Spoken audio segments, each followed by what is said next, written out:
première journée. Christelle Chapiotin, Alain Eudes. Premier pas officiel sur le parquet pour les joueurs de l'Entente orléanaise. Pour débuter le championnat de Pro B, ils reçoivent Saint-Étienne, une équipe réputée difficile à jouer et ça s'est confirmé sur le terrain. Comme prévu, Kanté, Bernard et Oyono sont sur le banc. Ceux qui s'inquiétaient pour le dos de McFarlane ont vite été rassurés. Meilleur joueur de la rencontre, l'Américain a totalisé 9 rebonds et 22 points. C'est lui qui emballe la partie en début de rencontre. La défense orléanaise est mise à rude épreuve. Un match de reprise, c'est toujours délicat. Personne n'a vraiment de repère. Difficile de marquer ou de garder le ballon en main. À la pause, score de parité, 34 partout. Un peu de poésie dans ce monde brut. Le vrai spectacle est peut-être là. Troisième quart-temps, Blo contribue à relancer la machine. 10 longueurs d'avance pour l'Entente. Un écart vite effacé par les Stéphanois. Sanjay est à 3 sur 6 à 3 points. L'efficacité n'est pourtant pas de mise dans cette rencontre en dents de scie. Ahmed Fella a fait de belles choses, mais c'est qu'il y en a encore beaucoup à corriger. On sortait de 2 bons matchs à domicile et on s'est peut-être laissé aller, peut-être la fleur au fusil. Et puis on n'a pas bien commencé et ils ont été dedans pendant tout le match, alors que normalement on doit les enfoncer à domicile. On ne doit pas les laisser jouer. C'est ce qui nous a fait défaut, on le saura pour la prochaine fois. La manière n'était pas forcément au rendez-vous, mais la victoire est là pour l'Entente, 69-63. L'ancien Stéphanois a tout particulièrement apprécié l'ambiance de fin de match. Je suis venu à Orléans aussi pour ça, pour avoir un public basket, et c'est ce qui s'est vraiment passé. C'est vachement sympa de jouer avec un stade rempli, et ça change, moi, de Saint-Étienne. En football, 11e journée du championnat national. Tour période. Pourtant, le SQBB semblait avoir marqué les esprits orléanais grâce à une réussite insolente au shoot et à un Pierre Wouten grandiose. Le SQBB à la pause mène de 16 points. Je pense qu'en première mi-temps, Orléans nous a regardé jouer. Et par contre, en deuxième mi-temps, on a vu Orléans avec son vrai visage mettre une grosse pression sur surtout les joueurs soit en possession de la balle, soit pas en possession de la balle. Et on n'a pas eu la même facilité, on a eu des difficultés à passer notre jeu et rien n'a été facile en deuxième mi-temps et c'est pour ça qu'on rate ce qu'on ne ratait pas en première mi-temps. En effet, incapable de faire la différence dans les moments critiques, le SQBB a peu à peu vu revenir Orléans. À l'image des derniers instants de jeu, il reste 3 secondes avant la fin du match et Saint-Quentin mène encore de 3 longueurs. Le meneur orléanais tente sa chance et réussit un 3 points qui conduit les deux équipes en prolongation. Une prolongation qui sera fatale pour Corey Crowder et ses coéquipiers. Score final 76-71 pour Orléans. Je savais que petit à petit on allait revenir dans la partie parce qu'une équipe qui shoot à 50-55% à 3 points de tous les côtés en première mi-temps, ça ne peut pas durer. J'ai jamais vu ça durer et si ça dure, tant pis, tu rentres à la maison et t'en prends une bonne, mais c'était pas possible. Donc là on a haussé un peu la garde, on a ajusté au niveau défensif quelques petites choses. En ce moment, il y a de... L'Entente orléanaise est d'autant plus surprenante qu'elle intervient juste après le limogeage de son entraîneur. Reportage signé Natacha Fassier et Philippe Georget. Ahmed Fella et ses coéquipiers ne boudaient pas leur plaisir hier soir après 24 heures de troubles au sein du club et de doute pour les supporters suite au limogeage de leur entraîneur Michel Perrin. Il y a des choses qui étaient déjà sous-jacentes depuis un certain temps. Ce qu'on a du mal, c'est que la veille, on nous avait dit mais non, il reste et puis le lendemain, il s'en va. Ça a été très très difficile pour nous. Le résultat n'était pas foncièrement négatif, donc on va voir par la suite maintenant s'il est avec un autre entraîneur ou avec d'autres manières de coacher, on va arriver à quelque chose. Avant même l'arrivée du nouvel entraîneur, les Orléanais ont rassuré leur public. Face au leader de la Pro B, l'Entente a opposé une défense implacable. Loin de laisser flotter l'ombre de leur ancien coach, les basketteurs orléanais ont joué la carte de l'enthousiasme devant Châlons-en-Champagne, jusqu'ici invaincus. On a augmenté l'intensité défensive et on a réussi à intercepter des ballons, donc c'est important. Comme on n'a pas trop de jeu structuré encore pour l'instant en attaque, on a essayé de jouer un peu plus rapide. Et c'est passé. Une victoire obtenue de haute lutte après avoir mené de 8 points. L'Entente était reléguée à -11 à la 27e minute. Emmené par un McFarlane au verbe en seconde période, Orléans recollait au score à l'entame du dernier quart-temps. Toujours impuissant face à la défense adverse, Châlons rendait les armes malgré la réussite de Richmond à 3 points. Les joueurs de l'Entente ont muselé le leader et mis un terme aux commentaires en prouvant sur le terrain qu'Orléans va bien sans Michel Perrin. j'ai pas trop envie de polémiquer là-dessus. Michel, il a fait son boulot. Voilà, c'est des aléas du basket. Maintenant, on lui dédie malgré tout la victoire parce que bon, il a quand même fait un bon boulot et voilà. Les joueurs ont pris leurs responsabilités dans la semaine et puis ce soir aussi. Donc nous, on a eu la confiance de nos dirigeants, donc il fallait prouver quelque chose ce soir. Et par la suite, il faudra continuer à bosser et puis prouver d'autres choses. Victoire 66-62 pour Orléans qui s'offre un exploit en ouverture du nouvel ère. En football, la Berrichonne a fait match jour dans la 9e journée du championnat de France de Pro B. Orléans s'impose de justesse face à Vichy, 74-72. Le suspense a duré jusqu'au bout de la rencontre. Une bonne entrée en matière pour le nouvel entraîneur de l'Entente. Reportage de Christelle Chapiotin et Grégoire Grichois. Un accueil chaleureux et un beau défi à relever pour la première apparition à domicile de Philippe Hervé, nouvel entraîneur de l'Entente orléanaise, opposé à Vichy. Les deux équipes ont eu bien du mal à se départager. Les ententistes ont pris un meilleur départ, grâce notamment à l'opportunisme de Benjamin Devard et à l'omniprésence de Christophe Imbert sous les paniers. 14 rebonds et 13 points sur l'ensemble de la partie. L'Entente vire en tête à la pause, accentue même son avance dans le 3e quart-temps, mais en face, la réussite revient. 26 points pour Tim Mason, le meilleur marqueur, 15 pour Laurent Pluvy avec un 3/8 à 3 points. Les Vichysois infligent un 10-0 à l'Entente et virent en tête dans le dernier quart-temps.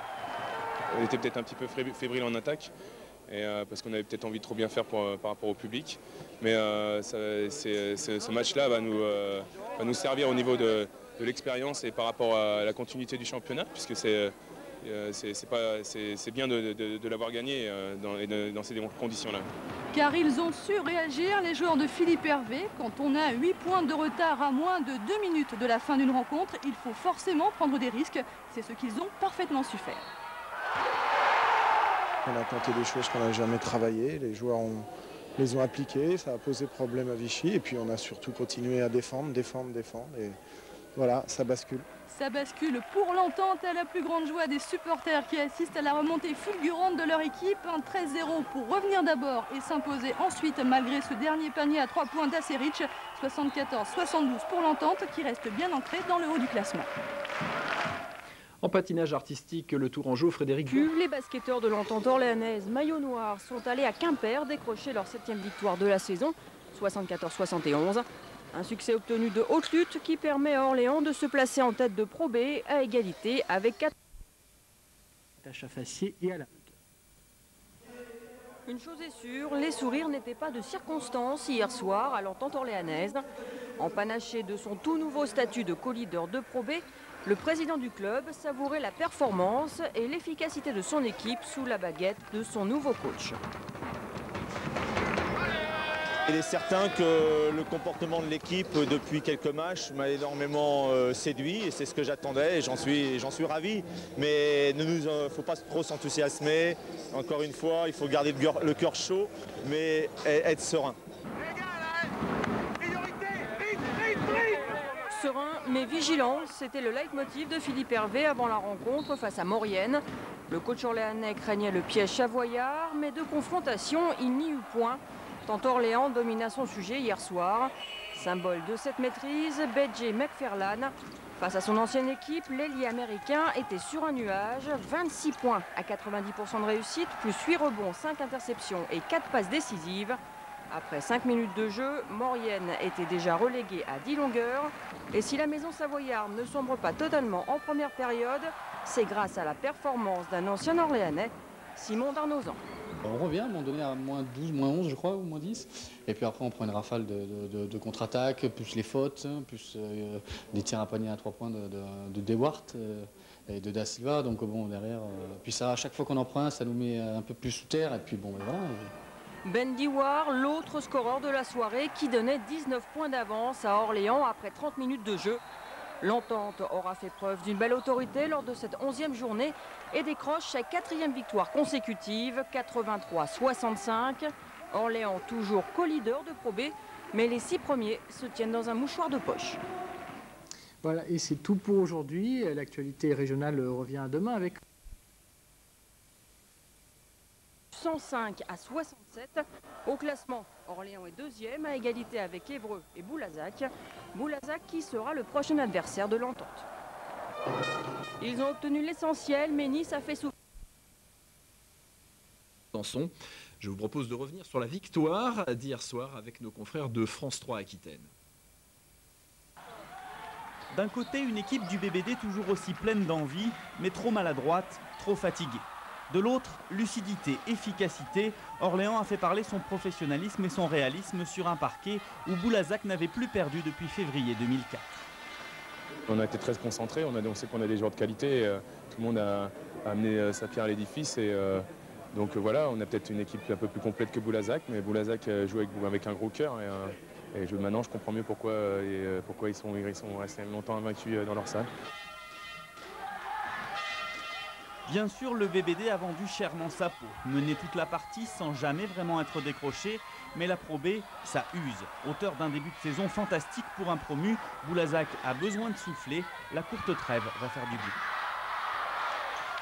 On a une semaine de récup, on va vraiment en profiter surtout physiquement et mentalement pour se retaper.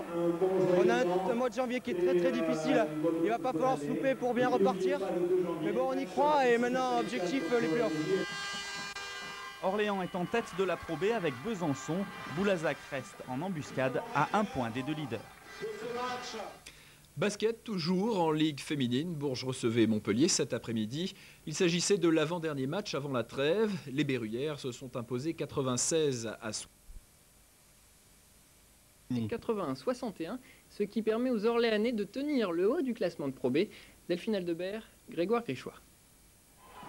Hier soir, l'Entente orléanaise a repris le championnat après la trêve hivernale par une nouvelle victoire sur le FC Mulhouse, 13e au classement. Les joueurs locaux se sont imposés avec 20 points d'écart, 81-61. Les leaders de la Pro B continuent donc leur progression et confirment leur ascension pleine de promesses vers la Pro A. Je pense qu'il faut prendre les matchs les uns après les autres. On sait d'où on vient, on était au mois d'octobre, novembre. Donc maintenant, je pense qu'il ne faut pas non plus s'enflammer. On n'est même pas à la mi-championnat. Donc je pense qu'on est en bonne posture, on est bien premier. On fait tout pour y rester. Mais je pense qu'il ne faut pas s'enflammer. Pourtant, hier, les Orléanais ont de suite fait la différence. Face à un jeu agressif de la part du FC Mulhouse, l'Entente sait leur opposer une belle défense. Les Mulhousiens ont du mal à marquer et commettent beaucoup de fautes. Résultat, fin de la première mi-temps, 14 points d'écart et les joueurs de Philippe Hervé de continuer à le creuser. Les Alsaciens ne parviennent pas à remonter. Dans le dernier quart-temps, ils fatiguent et l'Entente en profite. Fin du match, une belle victoire avec 20 points d'avance. On avait comme objectif Mulhouse, donc on était préparé pour ça. Je vais reprendre ce que le coach disait dans les vestiaires. De toute façon, c'est la défense qui gagne le match. Donc apparemment on a bien défendu. Et puis lui aussi il disait que l'attaque ce n'est que du plaisir. Donc on a fait ça, quoi. Mais les matchs à venir ne seront pas une partie de plaisir. L'Entente orléanaise jouera contre Levallois puis Nanterre à l'extérieur avant de rencontrer le 27 leur rival actuel pour la montée en Pro A, l'équipe de Besançon. Et puis ce résultat de hockey, en bref, sachez que Tours a largement battu Meudon. Deux leaders du classement de Pro D2 se sont battus jusqu'au bout et à guichet fermé. Finalement, c'est l'Entente qui l'emporte d'un petit point après prolongation. Récit de cette victoire à l'arraché avec Natacha Fassier et Philippe Georget. Un palais des sports à guichet fermé, les 3200 spectateurs se sont chargés de mettre le feu dans les gradins. Sur le parquet, il y avait de l'électricité. Électrique Bendiwar et ses 12 points en 10 minutes. Électrique aussi l'ambiance. Orléans et Besançon se rendent coup pour coup, 31-31, au moment d'une mi-temps, à 2 doigts de virer au temps des marrons. Électrique toujours, les relations avec le corps arbitral. Philippe Hervé en reste sans voix. Pas grave, le maire d'Orléans intervient sans succès. Sur le terrain, c'est l'accumulation de fautes et de lancers francs.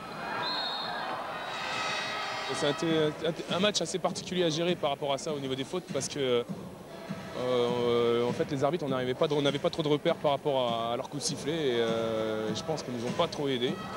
Malgré cela, Laurent Bernard et ses coéquipiers prennent l'avantage dans le dernier quart-temps.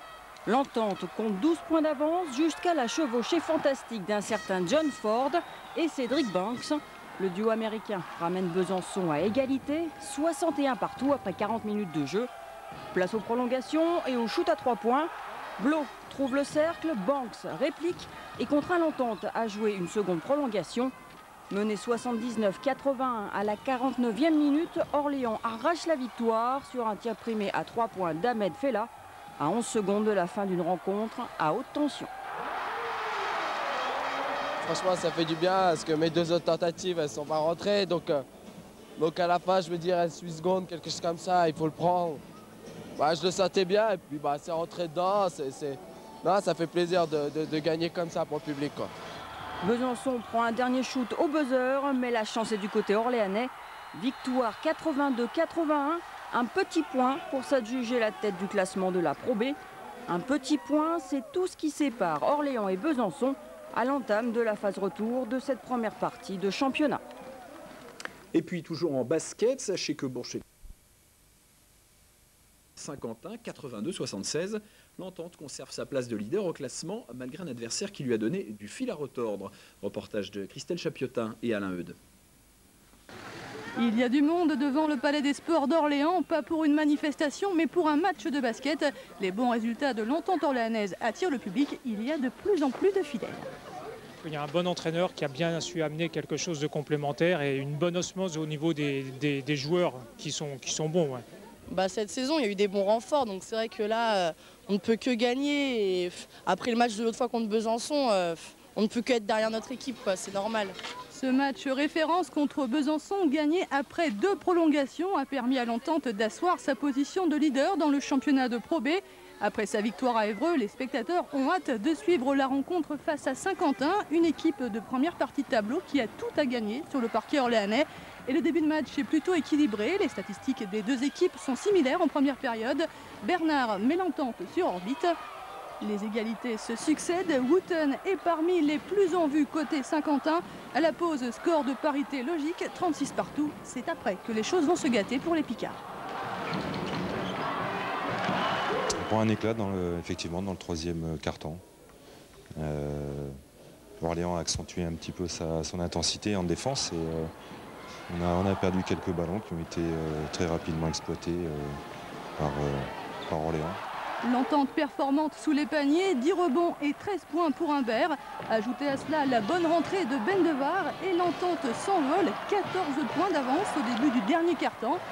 Trop de facilité peut-être, les locaux perdent beaucoup de ballons en fin de rencontre et Saint-Quentin revient très vite. Plus que 3 points d'écart à 16 secondes de la fin du match. Score final 82-76. L'Entente s'en sort encore une fois dans une ambiance de folie. Elle conforte sa première place au classement. Attention cependant de ne pas trop jouer avec le feu.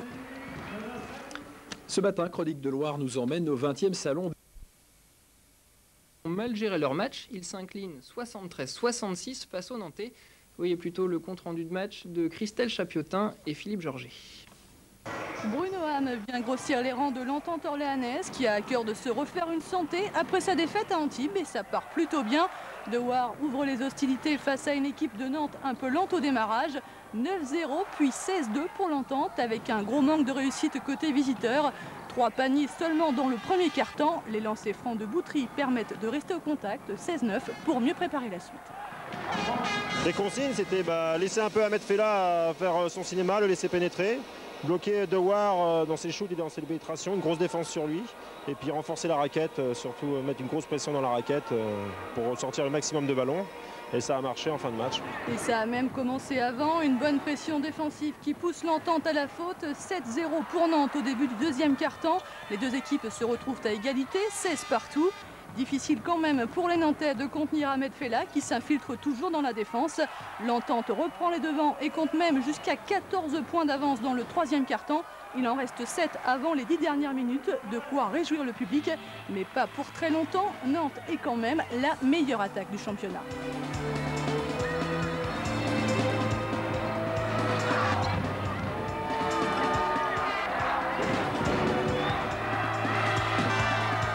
Un festival de paniers à 3 points, dont celui-ci de l'Américain Stockman, meilleur marqueur de la rencontre. Score final 73-66 pour Nantes. Les joueurs de l'Entente sont usés, fatigués, désabusés. Il fallait bien qu'il y ait une période un peu moins bonne pour nous cette année. Elle est de cette semaine. Maintenant, ça peut aller que mieux, quoi. Je pense qu'on va aller faire une perf à Châlons et on va oublier les 2 derniers matchs. Mais c'est dur, c'est clair que c'est dur à encaisser, quoi. L'Entente est rejointe par Besançon en tête du championnat. Les héros sont fatigués. On passe au résultat foot du week-end. 71, une 5e défaite concédée de justesse après une belle domination en première mi-temps. Orléans a peut-être perdu le match sur le nombre de fautes défensives. On écoute l'intérieur orléanais Christophe Imbert.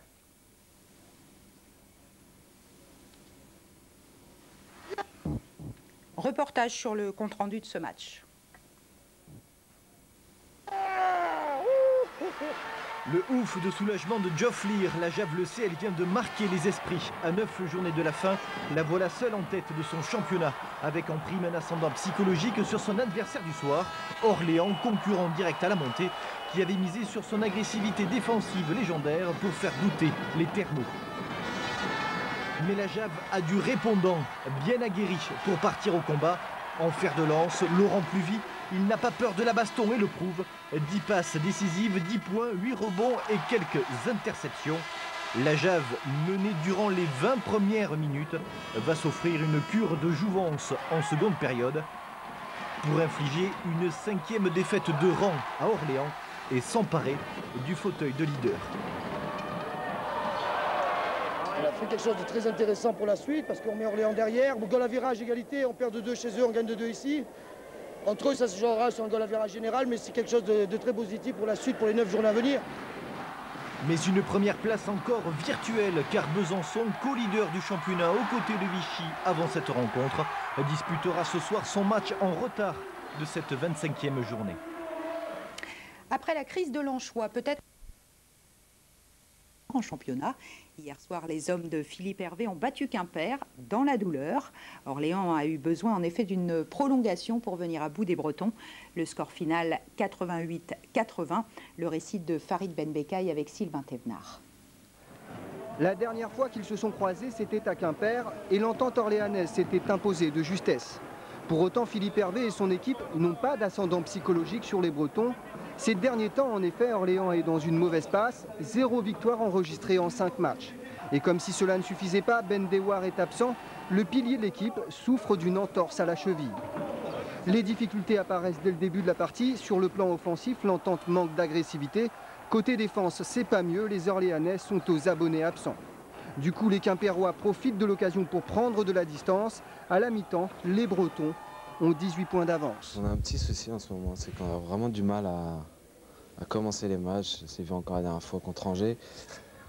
Je pense peut-être qu'on avait un peu la pression des 5 défaites d'affilée. On a peut-être eu du mal à rentrer dans le match. C'est une équipe vraiment bonne et tout ça. Donc... Retour du vestiaire, Philippe Hervé donne ses dernières consignes et dès maintenant l'entente montre un autre visage. Entre les deux équipes, le bras de fer peut commencer. Orléans renoue avec les shoots, ce qui permet aux Blancs de recoller au score. 5 secondes avant la fin du match, Quimper n'a plus que 3 points d'avance. McFarlane se charge d'égaliser. Stratégiquement, j'ai rien changé, j'ai simplement monté de les faire reculer un petit peu plus que ce qu'on voyait en première mi-temps où ils jouaient face au cercle, globalement. On est une équipe qui est capable de revenir de très loin. On revient d'un 17-2 chez nous contre Épinal, on gagne le match. On est capable de revenir après avoir été mené. Simplement, là, 18 points d'avance à l'extérieur, on n'avait pas connu ça depuis le début de la saison, on n'a pas su le gérer. Mais bon, c'est un petit peu à ce moment-là nos manques qui sont revenus. Et couplé avec une grosse adresse d'Orléans, et puis voilà. Durant les prolongations, Orléans s'imposera à 88-80. Hier soir, les Blancs sont revenus de l'enfer. En volée, le TVB faite à Aix-Maurienne cette semaine, l'équipe de Philippe Hervé a pris sa revanche en écrasant Golbey-Épinal 76-47, malgré une préparation contrariée par les blessures. Laurent Bernard sur le banc, Ahmed Fella et Ben Dewar de retour de l'infirmerie. Quant à Christophe Imbert, sa blessure au pied le clouera également sur le banc après 4 minutes de jeu. Pas de quoi rassurer les supporters orléanais à l'entame de la 28e journée. Les hommes de Philippe Hervé jouent à se faire peur en première période alors qu'ils comptaient 9 points d'avance à l'entame du deuxième quart-temps. Épinal, porté par Jean-Philippe Talman, meilleur marqueur avec 15 points, inflige un 12-0 à l'entente en 3 minutes. Si Orléans vire en tête à la pause 31-28, Golbet-Épinal peut encore y croire. Golbet, c'est une équipe qui est beaucoup axée sur l'extérieur avec Taiman et Garner. Et il fallait absolument les mettre dans le rouge au niveau des fautes le plus rapidement possible. Et c'est ce qui a été fait. Et puis après, au fur et à mesure, avec nos rotations, on a su les user, quoi. David Da Silva ou l'illustration de l'efficacité du banc orléanais qui met en marche un véritable rouleau compresseur au retour des vestiaires. Dès lors, les espoirs d'Épinal s'envolent. Vainqueur d'Orléans au match aller, l'équipe de Philippe Maucourant aux portes de la relégation n'inscrit que 3 points en 12 minutes. Englués dans la défense de l'Entente, les Bleus ont déjà 18 points de retard à l'entame du 4e quart-temps. Pour qu'on puisse espérer faire un coup à Orléans, il fallait qu'après le passage de la mi-temps, on arrive à retrouver une dynamique offensive qui nous permette de scorer face à cette défense d'Orléans. Et malheureusement, on n'a pas réussi.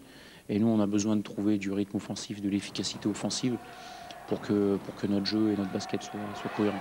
Résigné, Épinal rend les armes avant même la fin du match. Un dernier shoot du milieu de terrain signé Ben Diwar clôt le score. 76-47. Orléans, toujours à égalité avec Vichy, reste second de Pro B derrière Besançon. Les résultats de football en championnat. Plusieurs mois, première fois dans l'histoire du club, ils sont en quart de finale de la Coupe de France.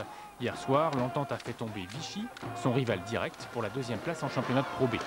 Une fois encore, l'équipe devait faire sans 2 de ses titulaires habituels, Humbert et Bernard, et sans le joker suédois Rosendahl, arrivé mais pas encore qualifié. C'est un petit moment qu'on a des joueurs en moins, mais ceux qui sont sur le terrain montrent beaucoup de choses. On peut toujours évoluer à 10, faut quand même pas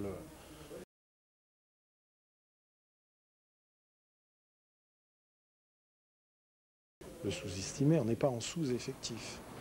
Et comme souvent avec Orléans, il faut attendre 8 minutes pour voir le premier panier à 3 points. Vichy compte jusqu'à 9 points d'avance au milieu du 2e quart-temps. On a travaillé depuis le mois de janvier au niveau physique et maintenant on arrive à tenir plus que nos adversaires. Donc on a un peu de mal à rentrer dans le match. On l'a vu sur le premier quart-temps, on ne rentre pas tout de suite dans le vif du sujet. Et en deuxième mi-temps, on leur marche dessus. Et en effet, petit à petit, l'Entente va prendre l'ascendant. La paire américaine Dewar-McFarlane, les 2 meilleurs marqueurs du match avec 22 points chacun, se met en route. À l'usure, Orléans s'impose 67-60 et aura donc l'immense privilège de jouer son quart de finale à domicile. Ce sera mardi prochain. Il va y avoir 2 jours de Coupe de France la semaine prochaine. On va jouer le mardi, peut-être, j'espère, devant un club de Pro A. Et pour le public, pour nous, ça va être quelque chose de grandiose. Le vœu du capitaine orléanais a été entendu. Ce matin, le tirage au sort a désigné une équipe de Pro A comme prochain adversaire de l'Entente. Johan Blo et ses coéquipiers affronteront Cholet mardi en quart de finale de la Coupe de France. Voilà donc les Orléanais condamnés à l'exploit alors qu'ils viennent tout juste d'arracher leur qualification. Reste à savoir si l'Entente a une chance de battre une équipe de l'élite. Croise les doigts. Oui, effectivement, ils ont une chance, mais ça l'occasion à ce qu'ils occupent en Pro B de pouvoir se mesurer en compétition à une équipe de Pro A et peut-être de voir le fossé qui existe actuellement, pourquoi pas, mais au moins pour les dirigeants ce sera une indication. Indication que le club de Châlons-en-Champagne a déjà. Le pensionnaire de Pro B s'est offert le champion de France, Nancy, et affrontera hier Toulon mardi prochain à Orléans. Dans la foulée, l'Entente rencontrera donc Cholet, 10e de Pro A. Les 2 vainqueurs se retrouveront le lendemain en demi-finale, toujours au Palais des Sports. Orléanaise reprend seule la 2e place derrière Besançon. Hier soir, Orléans a dominé Boulazac 78-66. Élodie Besserias, Olivier Ravallet. L'enjeu de cette dernière journée de championnat était capital pour l'Entente et le panier est réussi. Avec cette victoire sur Boulazac par 12 points, Orléans atteint la 2e place. Pourtant, en première mi-temps, rien n'était gagné. Après un premier quart-temps solide avec un bon travail en défense et une entame de match un peu difficile pour Boulazac. Une succession de petites erreurs, premier tir loupé, perte de ballon gratuite, sans pression de la défense. Orléans anime bien le jeu par une bonne circulation de la balle, mais malheureusement manque de réussite au shoot. On est là dans les premières mi-temps, mais avec l'adversaire, par contre, on a tendance à user progressivement l'adversaire. Ça se confirme encore une fois. C'est dommage que sur la première mi-temps, on rate autant de paniers sous le cercle, parce qu'il y a 8-10 points qui s'échappent sur la première mi-temps offensivement. Mais c'était déjà bien ce qu'on faisait défensivement. Au troisième quart-temps, l'exemple est donné par l'Américain Dewar qui fait un doublé à 3 points suivi moins d'une minute plus tard par Fela. On a le sentiment que le jeu s'installe dans l'entente. Boulazac accuse le coup. En deuxième mi-temps, on a vu une équipe d'Orléans qui est arrivée avec des intentions un peu plus agressives. Et plutôt que de répondre à cette agressivité-là, on a eu tendance à baisser un petit peu de régime. Et du coup, ça nous a coûté quelques paniers faciles pour l'adversaire. Et puis de notre côté, on a manqué de solutions propres par manque d'agressivité. Le quatrième quart-temps est dans la continuité du troisième. La domination continue jusqu'à la fin avec, à la dernière minute, 2 lancers francs réussis de Peterson. En espérant que l'Entente aura la même attitude dès l'entame du match mardi soir, avec Cholet, l'équipe s'attaque à autre chose. Il lui faudra encore être capable d'élever le niveau de jeu pour créer l'exploit. 20e journée de première division de France de basket. L'Entente qui évolue en Pro B affrontait, vous le savez, l'équipe de Cholet, 10e du classement de Pro A. Et les Orléanais se sont payés le luxe de battre Cholet 79-68. Les portes de la demi-finale sont désormais grandes ouvertes. Natacha Fassier, Isabelle Racine. Ahmed Fela sur des lanceurs qui infligent l'ultime estocade à des Choletais depuis longtemps agonisants. L'Entente orléanaise était tout simplement irrésistible hier soir. L'équipe de Philippe Hervé a fait preuve de rigueur pendant 40 minutes, faisant même oublier son statut d'outsider. Car si le pensionnaire de Pro B compte 6 points de retard après 5 minutes de jeu, Cholet, maillot rouge, ne tiendra tête à Orléans que pendant un quart temps. Sous l'impulsion de Benji McFarlane, l'Entente prend l'avantage au quart d'heure de jeu. À la pause, c'est Cholet qui accuse 6 longueurs de retard, 39-33. On avait des consignes sur de les faire jouer au niveau demi-terrain, c'est ce qu'on a réussi à faire, on les a maintenus 40 minutes. Et après, on a eu de la réussite, on a appliqué les consignes offensives et on a pris les shoots qu'on prend d'habitude. Et là, c'est rentré avec un peu plus de réussite, parce que je ne sais pas à combien on est de pourcentage, mais c'est phénoménal. Une réussite insolente et surtout une défense sans faille. Voilà à quoi s'est heurté Cholet, qui a tout de même tenté de faire valoir son statut de favori à la reprise. Ball puis Grant relancent leur équipe qui n'est plus qu'à 1 point d'Orléans.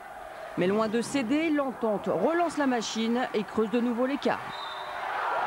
On a été capable, dès qu'il y avait un petit moment de panique, de bien se reconcentrer sur des temps morts. Et on a bien relancé la machine. Je pense que c'est cette capacité qu'on a eue quand ça allait un peu moins bien, de tout de suite prendre des temps morts et de bien se relancer derrière, qui fait qu'on arrive à finalement bien maîtriser ce match-là. Relégué à -20, le finaliste de l'an passé aura un dernier sursaut d'orgueil en inscrivant 13 points dans les 2 dernières minutes. Mais le sort était jeté depuis longtemps. Devant un public survolté et qui a parfaitement joué son rôle de 6e homme, Orléans décroche sa première demi-finale de Coupe de France en s'imposant 79-68. Rendez-vous ce soir à 20 h contre une autre équipe de Pro A, Hier-Toulon. Dans le même temps, à Angers se jouera l'autre demi-finale qui opposera Pau-Orthez à Dijon. On ouvre une page culture. Hier soir, les basketteurs de l'Entente orléanaise ont éliminé l'équipe de Toulon. Les Orléanais, je vous le disais, sont désormais qualifiés pour la finale. Ce sera face à Dijon le 7 mai prochain. Retour sur une soirée pas comme les autres avec Natacha Fassier et Carole Collinet. Le compte rendu de match.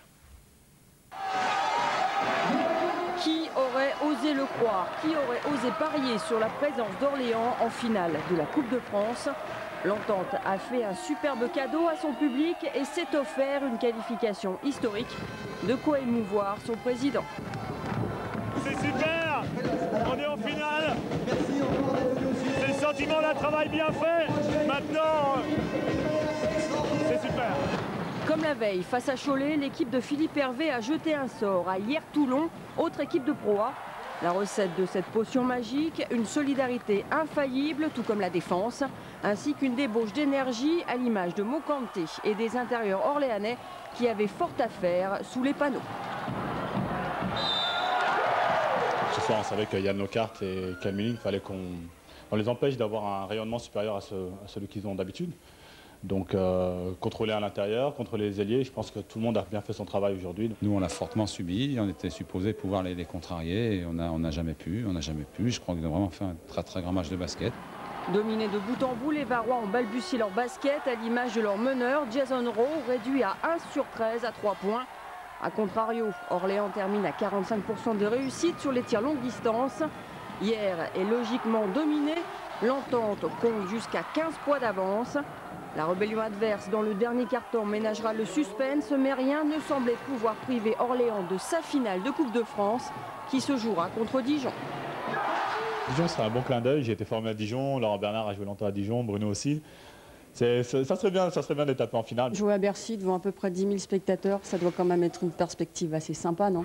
C'est sûr, il y a des gens qui jouent, qui ont 20 ans de carrière, qui n'y sont jamais allés. Nous, on va y aller en tout cas. Score final 81-74, 7 points pour une finale qui se jouera le 7 mai. Un porte-bonheur peut-être pour cette équipe qui a su déjouer tous les pronostics avec la manière.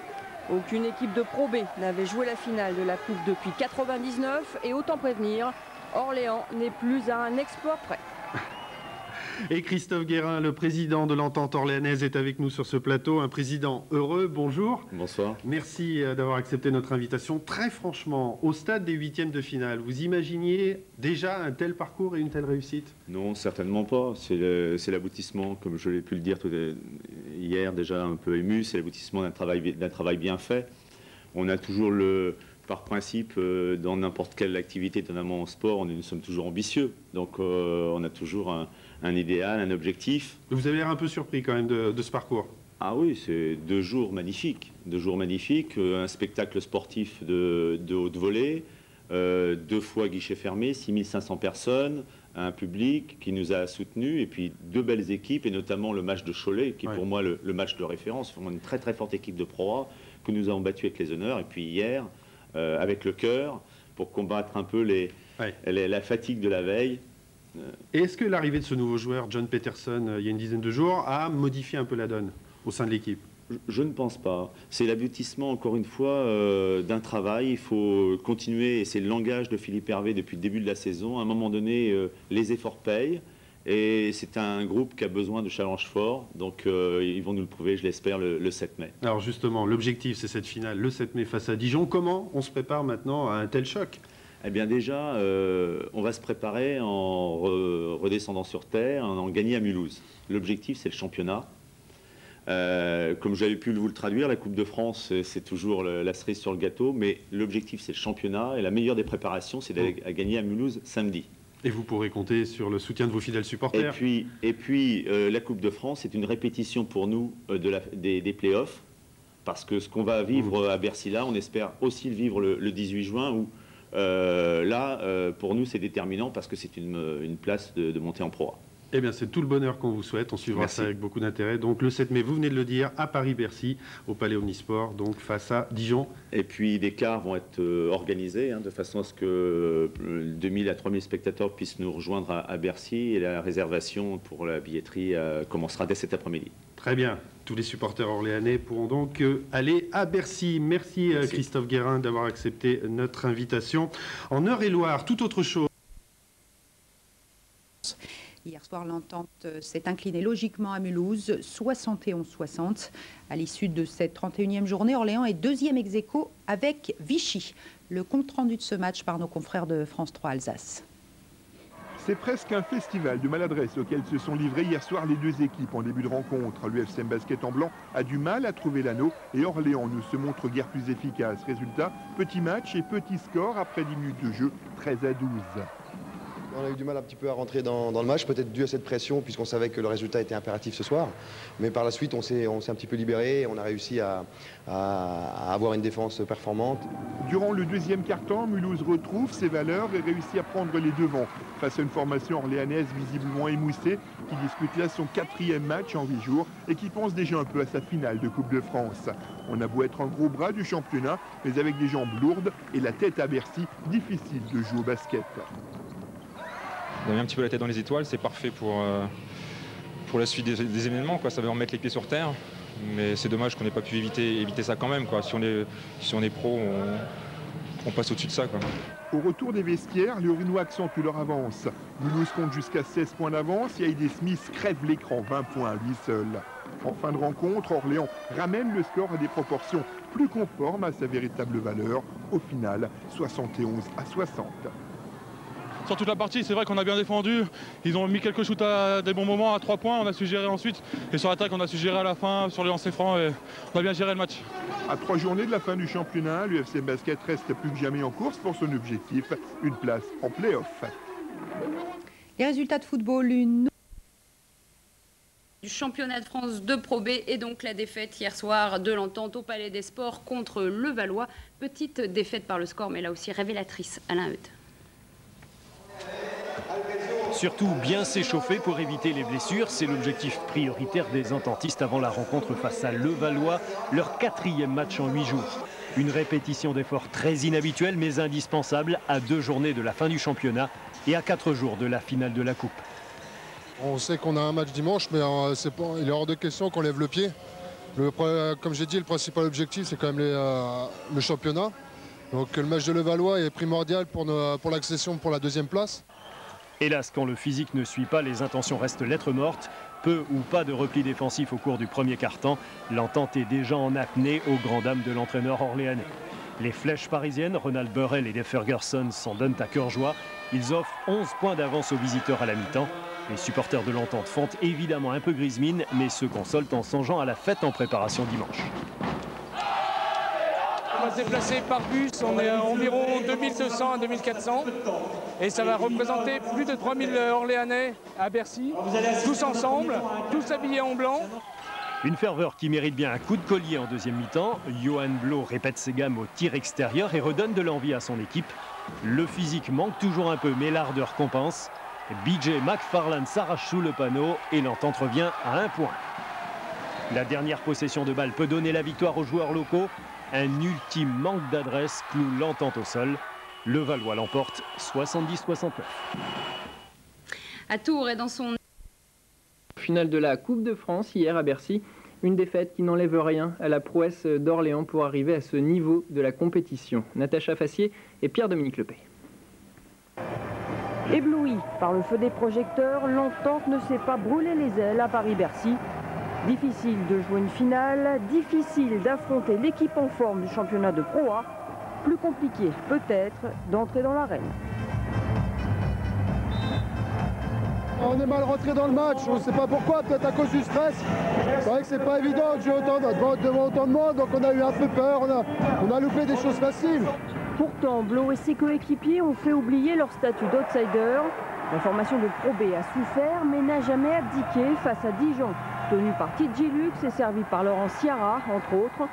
Même relégué à 11 points, Orléans a fait belle figure en recollant au score et en réussissant ce que peu d'équipes élites arrivent à faire en ce moment, semer le doute dans les rangs bourguignons. La déception, c'est d'avoir senti qu'il y avait la place pour passer. On a fait pas mal de petites erreurs, mais bon, ils sont plus expérimentés. Mais sinon, non, on était déjà content d'être là. Et on est surtout content d'avoir défendu fièrement les couleurs de l'Entente. Notre basket était en place, on a fait ce qu'on voulait faire globalement, sans la réussite. Mais quand vous êtes capable de faire ce que vous voulez faire dans une finale, dans un environnement tel quel, on peut être que fier. Donc il n'y a pas pour moi de déception. Battu 66-58, l'Entente est tombée avec les honneurs face à une belle équipe de Dijon. La Coupe de France 2006 part logiquement en Bourgogne, mais c'est Orléans qui aura fait sensation sur le terrain et dans les gradins. C'est un rêve de gosse, venir jouer à Bercy. Les gens, tous ces gens-là, ils ont fait le déplacement, c'est énorme, c'est un grand respect pour eux, c'est énorme. En 6 ans d'entente orléanaise, j'avais pas connu ça, c'est énorme. C'est donc énorme comme la performance orléanaise dans cette compétition et la ferveur du public de l'Entente qui a lui aussi conquis Bercy. Et il faut dire qu'ils étaient plus de 3000 les supporters de l'Entente à avoir fait le déplacement. 40 cars ont été affrétés pour l'occasion. Alors bien sûr, Orléans n'a pas gagné, mais ça n'a pas vraiment gâché l'enthousiasme des Orléanais qui avaient fait le déplacement. David Jouya, Carole Collinet. Vu de Bercy, Dijon, c'est tout petit. Ce dimanche, le quart des 12 000 spectateurs est orléanais. De leur équipe, ils sont fans, il n'y a pas d'autre mot. Il y a beaucoup d'ambiance, puis tout le monde est supporter de l'Entente. C'est impressionnant. Qu'est-ce qui est impressionnant? Tout le monde. Vu que c'est grand. Au premier point, leur tribune chavire. Les supporters orléanais ont pour eux la fraîcheur. Dû notamment à l'effet de surprise. Surprise de voir leur équipe en haut de l'affiche. Cette fraîcheur, ajoutée au statut de leur club, petit poussé de cette finale, et c'est tout Bercy qui est acquis à la cause orléanaise. D'autant que l'outsider ne compte que 9 points de retard à la pause. Là, ils ont des difficultés au niveau de l'adresse. Ils n'ont pas du tout d'adresse ce soir. Il faut qu'ils lâchent tout. Il y a 3000 personnes qui viennent d'Orléans exprès pour eux. C'est une aventure extraordinaire qui mène en ce moment. Et il faut qu'ils donnent tout. C'est pour eux qu'ils jouent. L'entente est à 4 points. S'accroche. Il décroche. Laola et Dijonnaise. Qu'est-ce que vous allez garder de cette finale? Je ne sais pas, un très beau souvenir, un très beau match, de très beaux échanges. Des regrets? Non, je pense qu'ils ont bien joué, c'était un beau spectacle. De l'importance, pardon, du public pour vous ce soir? Ah oui, c'était important, on savait qu'ils allaient être nombreux. Et je sais que moi, je les entendais après chaque action pour nous encourager, donc on s'est un peu senti à la maison. Quelque chose de merveilleux et d'être venu pour la première fois à Paris-Bercy, c'est quelque chose que j'oublierai jamais. Et, c'est formidable, formidable, formidable.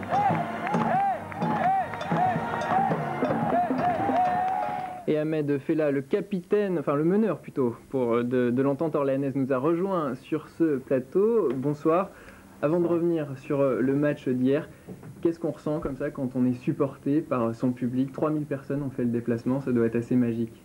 Ouais, c'est assez magique, c'est quand même une grosse fierté d'avoir un public comme ça, qui est 3000 spectateurs, voire peut-être 4, qu'on fait le déplacement rien que pour nous, c'est quand même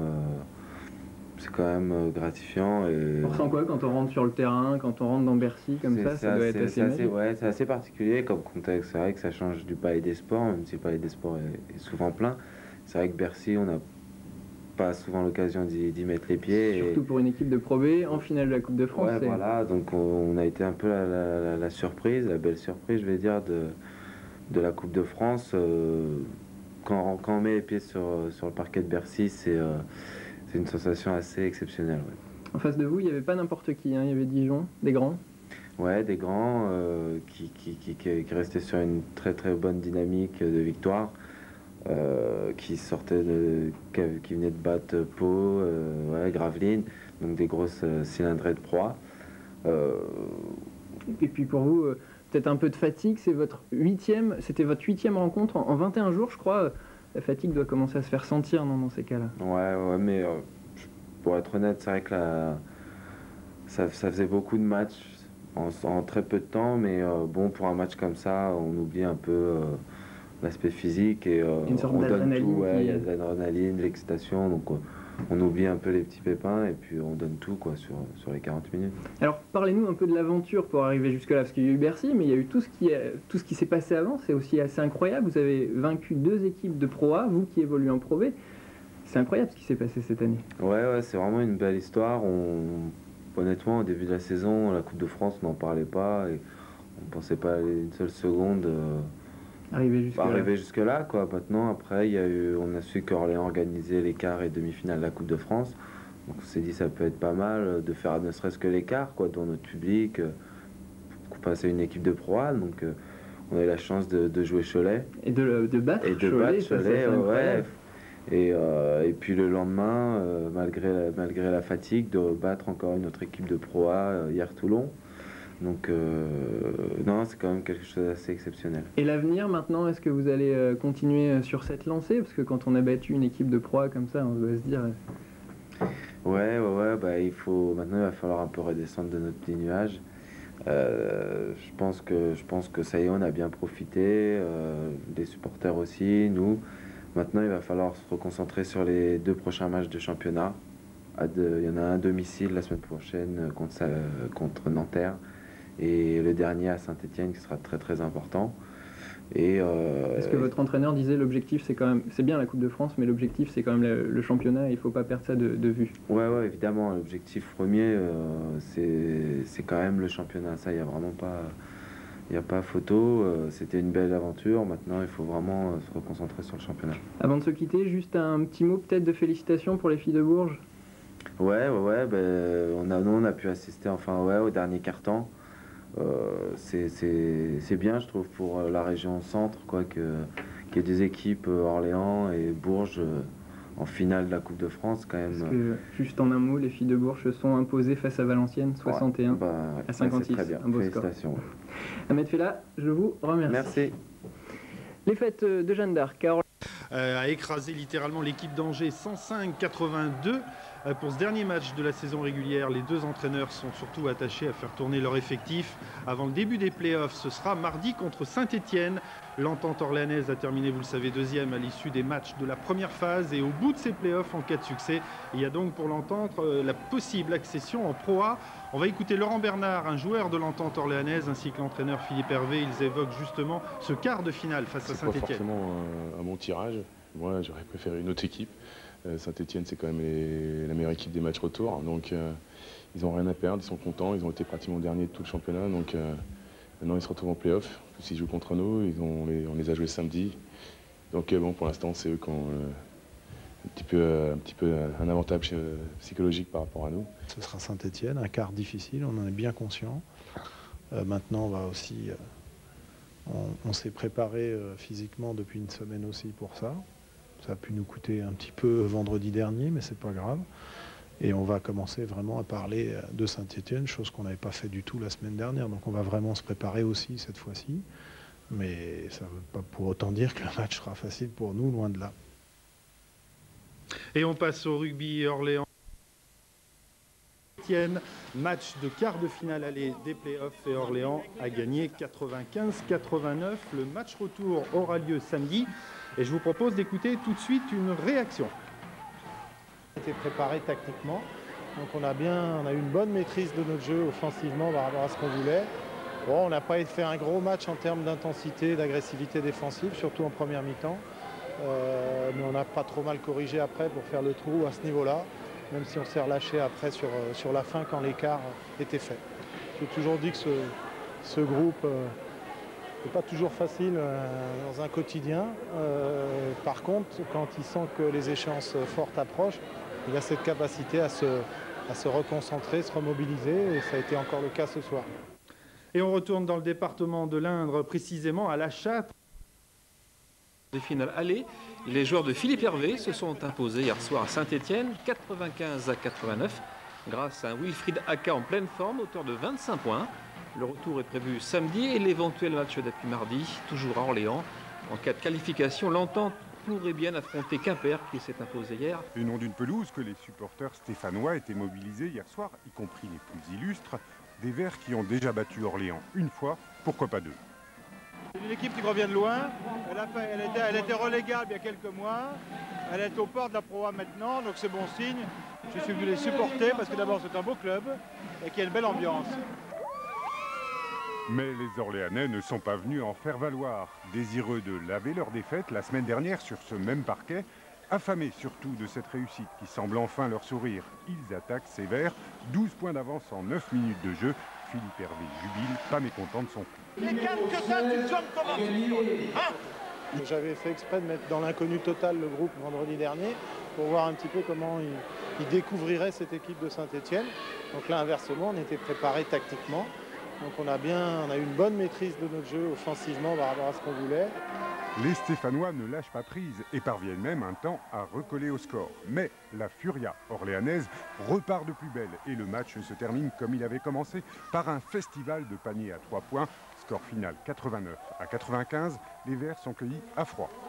Il y a un engouement, je pense qu'on aurait bien aimé de retrouver une victoire. Cet esprit de conquête, on l'a eu par intermittence ce soir. Il a manqué vraiment le petit grain de folie qui fasse qu'on puisse partir à Orléans avec une victoire. Match retour à Orléans, Orléans qui a pris une sérieuse option pour la demi-finale de ses playoffs. Pour les demi-finales des playoffs de Pro B, Orléans qui recevait Saint-Étienne s'est imposé 79-63 et fait ainsi un pas de plus vers la Pro A. Compte rendu de la rencontre signé Alain Eudes. Ladies and gentlemen, voici le Benjamin Dewar Show.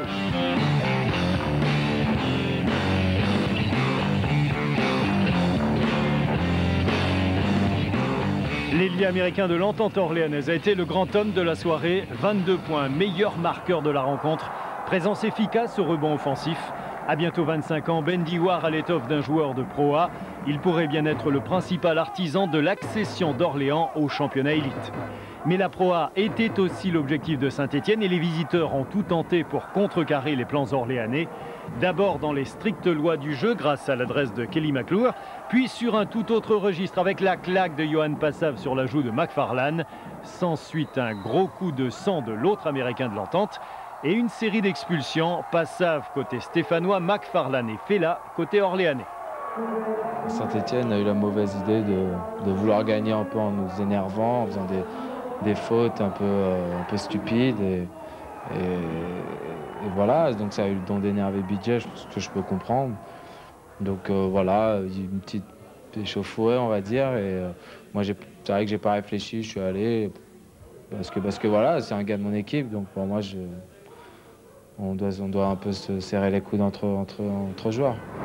Heureusement, les Orléanais se reconcentrent rapidement. David Da Silva redonne 10 points d'avance aux Ententistes.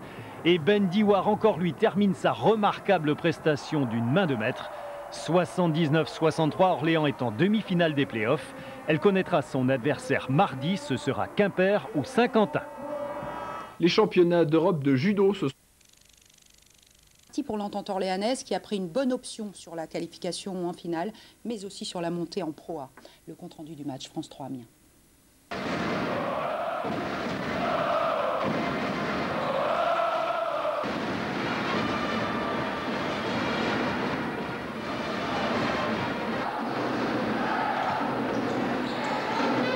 Légèrement inquiété par un Tillon agile aux 3 points et un Lavar Simmons tout en puissance.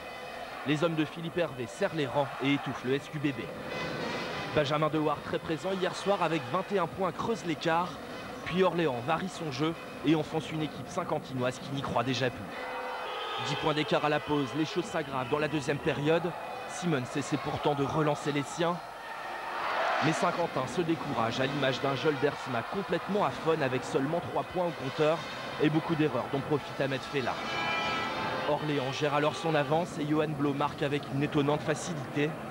En fin de match, Wilfried Aka crucifie un SQBB démoralisé. Score final 62-78. L'équipe manquait de fraîcheur. C'est vrai que le dernier match à Quimper a laissé quand même des traces dans les jambes des joueurs. Et puis aussi dans les têtes parce que à aucun moment on a senti Saint-Quentin pouvoir prendre le dessus. Et ça a été vraiment... sur le plan psychologique qu'on s'est fait un peu croquer ce soir. On a fait la moitié du chemin, donc la deuxième moitié est toujours plus difficile encore. Donc on est conscient de la difficulté encore qui nous reste. C'est vrai que c'est encore difficile pour Saint-Quentin parce qu'il y a encore plus de chemin à faire pour eux, mais pour moi rien n'est fini. Il faut impérativement que... Mais bon, une équipe aussi avertie en vaut deux. La semaine dernière, le SQBB a montré qu'il avait des ressources en allant battre Quimper sur son terrain. À Orléans, tout se jouera le 6 juin. Et plus qu'une performance, il faudra un petit miracle. Voilà, c'est la fin de ce journal. Merci de l'avoir imposé hier soir face à Saint-Quentin, victoire 68-66. Les Orléanais se qualifient ainsi pour la finale des championnats de France de Pro B à Bercy. Une victoire en finale leur ouvrirait les portes de la Pro A. Alain Eudes avec Pierre-Dominique Lepay. 26 secondes à jouer, 66-66 à la marque. Mais malheureusement pour Saint-Quentin, c'est le meneur orléanais Ahmed Fela qui a la main sur le ballon et une tactique précise en tête choisie par le coach orléanais.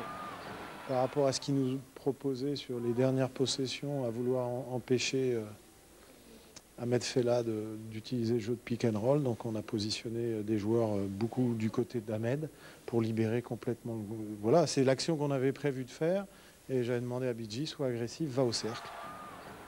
La traduction en images, Fela trouve McFarlane et le match bascule. Dans la foulée, McFarlane se replace en défense. Cette fois, il reste à peine 4 secondes à la pendule. Dave Ferguson prend la responsabilité du dernier shoot. Voilà, c'est fini, la victoire a choisi son camp. Les Orléanais vont à Bercy, le SQBB est en vacances. Et on est fiers de ce qu'on a accompli ce soir, malgré la défaite. Ça s'est joué sur 2 dernières possessions où Bon, McFarland fait la différence. Et nous, on rate un shoot à 3 points qui aurait pu faire mouche. Mais bon, c'est pas le cas. Et encore une fois, on part avec de la frustration, mais aussi de la fierté. Une fierté bien légitime, car après avoir subi la loi de l'entente orléanaise, et tout particulièrement du pivot Mohamed Kanté, 2 contre 7 rebonds et 17 points hier soir, stat exceptionnel. Les visiteurs ont su rétablir la situation dans les 2 derniers quarts-temps. 60% de réussite au tir extérieur pour Gretus et débauche d'énergie pour Lavar Simon sous le panier orléanais. Saint-Quentin n'a donc rien à se reprocher, d'autant qu'Orléans, qui sera opposé à Châlons-en-Champagne le 18 juin lors de la finale du championnat de Pro B, fait désormais office de grandissime favori. Les ententistes ont obtenu leur place en finale du championnat de Pro B. Ils seront à Bercy le 18 juin pour arracher la montée en Pro A face à Châlons-en-Champagne. On y va pour la 2e fois à Bercy, c'est quand même assez extraordinaire dans une saison. Et là, moi je suis persuadé à 110% qu'on gagnera ce match-là parce qu'on s'est préparé vraiment toute l'année et c'est hors de question qu'on perde là-bas, quoi. Pour parvenir à cette 2e finale de l'année après celle de la Coupe de France en mai, les Orléanais ont cependant souffert. Impeccables en première mi-temps, les joueurs locaux ont rapidement pris l'ascendant sur Saint-Quentin, essentiellement grâce à leur pivot Mohamed Kanté, meilleur performeur hier soir avec 17 points. Mais les ententistes ont ensuite subi la pression des shooters de Saint-Quentin. 60% de réussite au tir extérieur pour Charles Gretus. Au bout d'un suspense éprouvant, Orléans finit tout de même par s'imposer 68-66 grâce à un dunk rageur de BJ McFarland.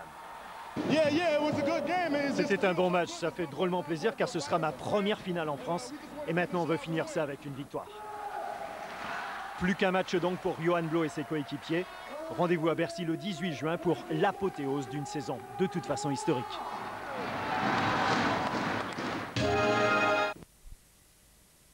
Dimanche prochain pour les basketteurs et les supporters orléanais, cette fois-ci pour disputer la finale du championnat de France. Avec à la clé un titre de champion bien sûr, mais également la montée en Pro A, l'élite du basket français. Les Orléanais ne veulent surtout pas terminer une longue et brillante saison sans récompense. Tout le monde se dit que c'est le dernier match de la saison. On a eu un très long championnat à mélanger avec la Coupe de France. Et on se dit qu'on n'a pas fait ça pour rien, quoi. Donc, parce qu'au bout, on a quand même la montée. Et si on perd, on n'a rien. Sur leur chemin, les Orléanais retrouveront dimanche Châlons-en-Champagne. Cette saison, les 2 équipes se sont déjà rencontrées à 2 reprises. Résultat, victoire de justesse d'Orléans au match aller à domicile et très lourde défaite au match retour. Mais le fait d'avoir déjà joué dans l'enceinte magique de Paris-Bercy cette saison pourrait donner un petit avantage à l'entente. Pour des clubs de Pro B, avec dans leur structure d'équipe, la majorité des joueurs qui ne sont pas habitués à jouer des matchs de cette dimension-là, dans un contexte de salle de 15 000 personnes et les enjeux qu'il y a, je pense que c'est une bonne chose d'avoir vécu l'expérience d'il y a 1 mois et demi à Bercy, qu'elle nous servira. La finale de dimanche sera passionnée, passionnante, pas forcément spectaculaire toutefois, les 2 équipes étant surtout réputées pour leur bloc défensif. Entamée le 30 septembre 2005, la route vers la finale a été longue et pas toujours tranquille. Pour sa 2e saison à Orléans, Michel Perrin, loin de convaincre et remercie après 5 journées. L'entente réussit alors un coup en engageant Philippe Hervé, ancien entraîneur de Chalon-sur-Saône et de l'Asvel. C'est lui qui donnera l'impulsion et façonnera le visage de l'équipe. Sous les directives de son nouvel entraîneur, Orléans part à la conquête de la pole position. À la lutte avec Besançon, l'entente arrive à ses fins en décrochant la tête du classement. Vient alors le temps des doutes. Il y a une pression supplémentaire avec la position de leader, je pense. Et ça, c'est pas facile à gérer. Malmenés, les Orléanais cèdent leur première place qualificative pour la Pro A à l'adversaire franc-comtois et finissent 2e de la phase régulière. On se dit alors qu'ils ont laissé passer le coche jusqu'à ce jour d'avril où Philippe Hervé et ses hommes bluffent un palais des sports comblé. En quart de finale de la Coupe de France, l'entente orléanaise donne une leçon de basket à Cholet, pensionnaire de Pro A. Un match plein, un match référence pour l'équipe qui a capitalisé dans cette compétition achevée en finale à Bercy. Une expérience profitable en championnat. Quand vous êtes capable de faire ce que vous voulez faire dans une finale, dans un environnement tel quel, on peut être que fier. Après avoir battu Saint-Étienne, puis Saint-Quentin en play-off, Orléans est à 40 minutes du titre de champion et surtout d'une place en Pro A. 40 minutes pour parachever une saison très dense, 40 minutes pour obtenir une qualification méritée.